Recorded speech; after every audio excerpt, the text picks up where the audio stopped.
चलिए आगे बढ़ेंगे। हाथरस से इस वक्त की बड़ी खबर आपको बता दें, बीजेपी विधायक के पति पर कब्जे का आरोप। एलआईसी की जमीन पर कब्जे का गंभीर आरोप है। शाखा प्रबंधक बोले 1956 से एलआईसी के नाम है जमीन। सुधीर माहौर पर 250 वर्ग गज पर अवैध निर्माण का आरोप है। हाईकोर्ट में केस पेंडिंग है, फिर भी निर्माण कार्य जारी है। प्रशासन और पुलिस शिकायतों के बाद भी मौन बनी हुई है। तो बीजेपी विधायक के पति पर कब्जे का आरोप है। एलआईसी की जमीन पर कब्जे का ये गंभीर आरोप है। बता दें कि शाखा प्रबंधक बोले 1956 से एलआईसी के नाम की है ये जमीन। सुधीर माहौर पर 250 वर्ग गज पर अवैध निर्माण के आरोप लगे हैं। ये जमीन 1956 से एलआईसी के पास है। इससे पूर्व में स्वदेशी बीमा कंपनी इस देश में काम कर रही थी। सारी बीमा कंपनियों का भारत सरकार ने मतलब भारतीय जीवन निगम में मतलब जो है मतलब विलय कर दिया। तो तब से ये प्रॉपर्टी एलआईसी के पास थी। 1985 में ये जो है मतलब ज़मीन 85 तक रही। फिर इनके पिताजी जिन्होंने ज़मीन बेची थी, श्रीनाथ गुप्ता ने ये 1948 में भारत स्टोर कंपनी को बेची थी। भारत स्टोर ने 1951 में स्वदेशी बीमा कंपनी को बेची थी। अब उसके बाद श्रीनाथ गुप्ता जी के पुत्र योगेंद्र नाथ ने इसमें मतलब इसको कब्जाने का प्रयास किया, लेकिन वो मतलब जो चूँकि कोर्ट में विवाद चल रहा था तब से नहीं कर पाए। सन 2000 में मतलब 8 लोगों के नाम उन्होंने पट्टे कराए, जिसमें देवेंद्र और ओम प्रकाश भी शामिल थे।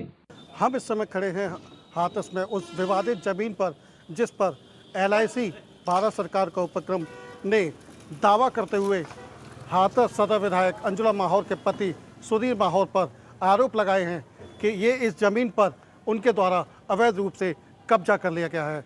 बताया जा रहा है कि ये ज़मीन 1956 से एलआईसी में के नाम दर्ज थी, लेकिन पिछले कुछ दिनों पहले कुछ लोगों द्वारा अपनी बताते हुए इस ज़मीन को सुधीर माहौर के नाम पट्टा दाखिल कर दिया गया। लेकिन ये ज़मीन 1956 से बताते हैं कि एलआईसी के नाम दर्ज थी। फिलहाल एलआईसी मैनेजर द्वारा हाथरस जिलाधिकारी महोदय और पुलिस प्रशासन से ये मांग की गई है कि जिस तरीके से ज़मीन पर अवैध रूप से कब्जा करके निर्माण किया जा रहा है, उस निर्माण कार्य को रोका जाए। ये वो ज़मीन है, ये वो जगह है, ये वो निर्माण कार्य है जहाँ पर सुधीर माहौर द्वारा ये पूरा कब्जा करते हुए इस पर एक बड़ा निर्माण कार्य किया जा रहा है। फिलहाल ये जांच का विषय है कि आखिर ये जो ज़मीन है किसके नाम दर्ज है। लेकिन एलआईसी का दावा है कि 1956 से लेकर के अब तक ये एलआईसी के नाम दर्ज रही है। 10 जनवरी 2025 को ये कुछ लोगों के द्वारा देवेंद्र कुमार के द्वारा ये ज़मीन सुधीर माहौर के नाम पट्टा लिखते हुए दर्ज कर दी गई। तकरीबन ये ज़मीन 1 लाख स्क्वायर फीट का एरिया है, जिसमें से 500 वर्ग गज ज़मीन सुधीर माहौर के नाम ये के नाम दर्ज कर दी गई है। लेकिन इसमें जब इस मामले में विधायक अंजुला सिंह माहौर से बात करने का प्रयास किया तो उन्होंने इस मामले में अभी कुछ भी बोलने से मना किया है। वही प्रशासनिक अधिकारी हैं, वो भी इस मामले में चुप्पी साधे हुए हैं। फिलहाल सवाल इस बात का है कि जिस तरीके से उत्तर प्रदेश सरकार अवैध कब्जों को लेकर के सख्त और तमाम सख्त बनी हुई है, तमाम अवैध कब्जे सरकार में हटाए हुए हैं। इस ऐसे में वही सरकार के नुमाइंदे, उनके जनप्रतिनिधि के नज़दीकी या वो लोग जब इस तरीके से ज़मीनों पर कब्जे करेंगे तो कहीं ना कहीं सरकार की छवि धूमिल होगी। क्या ये योगी सरकार को धूमिल करने वाली बात है या अपनी ख्याति प्राप्त करने वाली बात है? अब हालांकि एलआईसी का कहना यह भी है कि हमने इसके स्टे ऑर्डर के लिए हाई कोर्ट में भी अपील डाली हुई है और इससे विवादित जो मामले हैं वो भी जनपद न्यायालय और तहसील न्यायालय में विचाराधीन है। जब मामले विचाराधीन न्यायालय में चल रहे हैं तो ऐसे में इस निर्माण कार्य पर रोक क्यों नहीं लगाई गई? आखिर इस मामले में प्रशासन अब तक चुप्पी क्यों साधा हुआ है? क्या सत्ता की हनक है या सत्ता का दबाव है? अब ये आने वाला समय ही बता पाएगा क्या इसका निर्माण कार्य रुकेगा या इसी तरीके से अवैध कब्जे होते रहेंगे।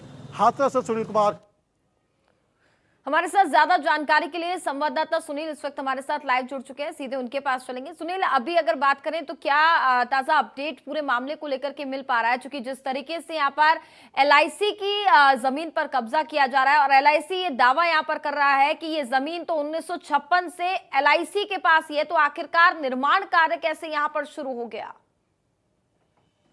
जी बिल्कुल, आपको बता दूं, एलआईसी का सीधा सीधा दावा है कि 1956 से लेकर के जमीन एलआईसी के कब्जे में थी। 1948 में स्वदेशी बीमा कंपनी थी जो आगे चल के भारतीय बीमा कंपनी में विलय हो गई। उसके बाद लगातार इसमें एलआईसी का कब्जा रहा है, कई सालों तक रहा है। सन 2000 के आसपास में कोर्ट में किसी ने दखल दी थी कि ये जमीन हमारी है, लेकिन उसको माननीय न्यायालय द्वारा खारिज कर दिया गया।